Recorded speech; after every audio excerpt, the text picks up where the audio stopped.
समाज में प्रभावित करता है। वास्तव में दीक्षांत समारोह अकादमिक संस्था को समाज से जोड़ता है, जिससे विश्वविद्यालय का गौरव बढ़ता है और समाज भी अपनी संपदा से खरीद सकता है। आज के दीक्षांत समारोह में मुख्य अतिथि के रूप में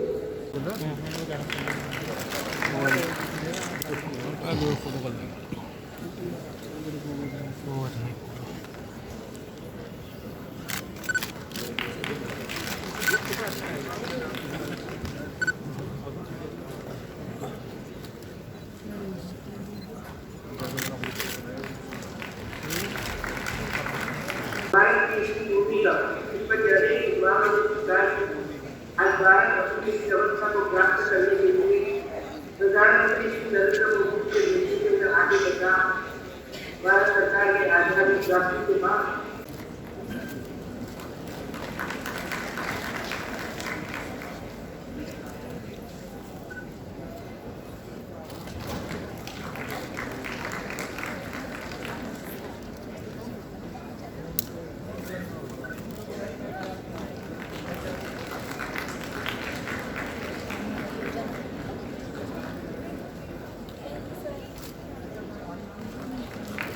वो एक आनंद का विषय है। भारतवर्ष के ऐतिहासिक, पौराणिक एवं सांस्कृतिक धरोहर से समृद्ध, प्रगति और परिवर्तन की परंपराओं से उत्प्रोत भारत के स्वतंत्रता आंदोलन के हृदय स्थल मेरठ नगर में चौधरी चरण सिंह विश्वविद्यालय के 32वें दीक्षांत समारोह में आप सब मेरे भाई थोड़ा पीछे हो जाओ, उससे ले लेना। एक तो एमफिल इतिहास सर्वाधिक अंक प्राप्त करने पर चले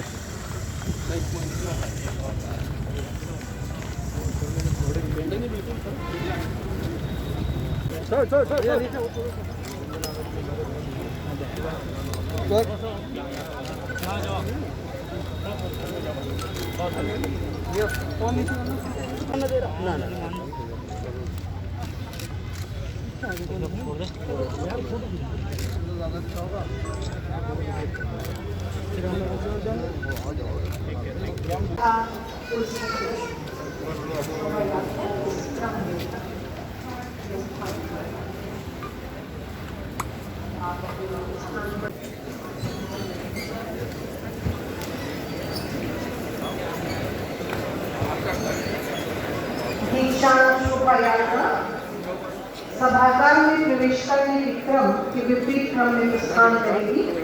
आप सभी से अनुरोध है कि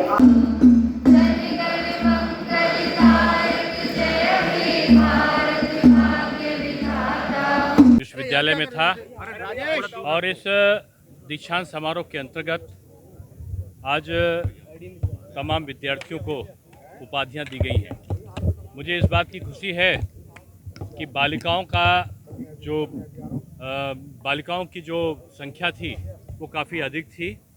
आज विश्वविद्यालयों में एक परिवर्तन का पूरा प्रयत्न किया जा रहा है कि सभी विश्वविद्यालयों में पठन पाठन समय से हो, समय से रिजल्ट आए, समय से परीक्षा का जो क्रम है वो प्रारंभ हो सके। कोरोना के संक्रमण काल में भी ऑनलाइन टीचिंग पर हमने जोर दिया था।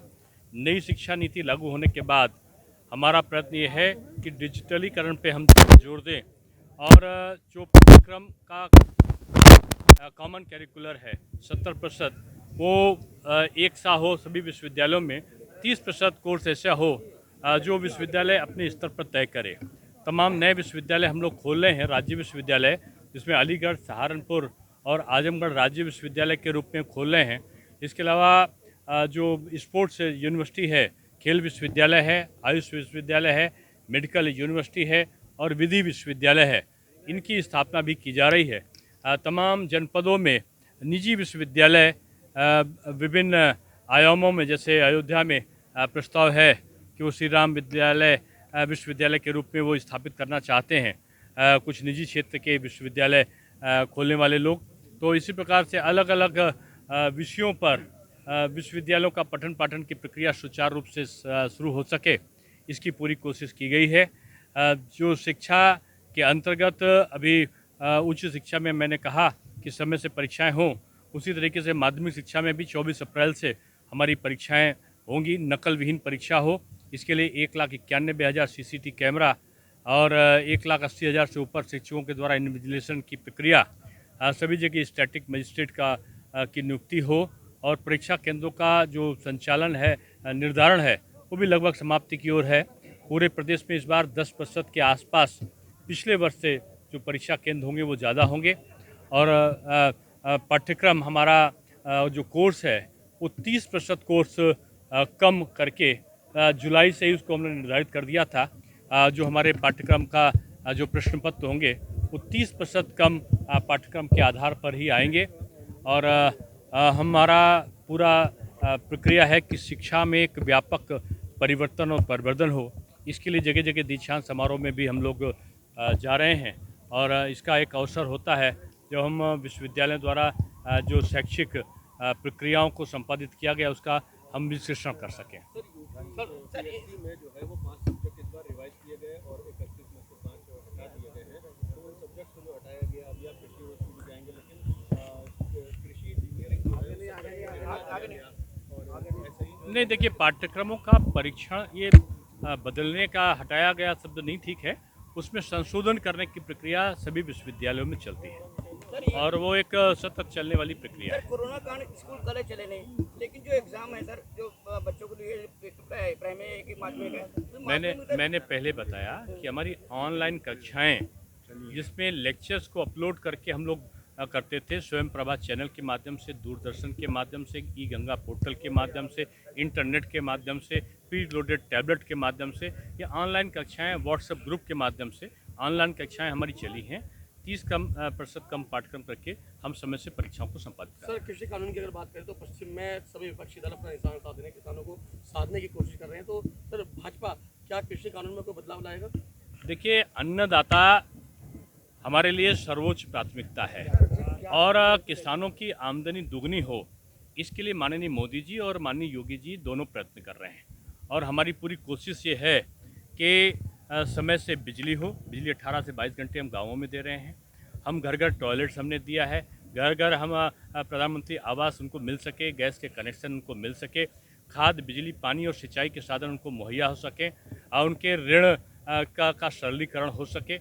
इन सारी बातों पर उनको सम्मान निधि मिल सके, इन पे हमने ज़्यादा जोर दिया है कि किसानों का उन्नयन हो और उनको जो शहर की सुविधाएं हैं वो गांवों तक पहुंचाने की प्रक्रिया हम कर सकें।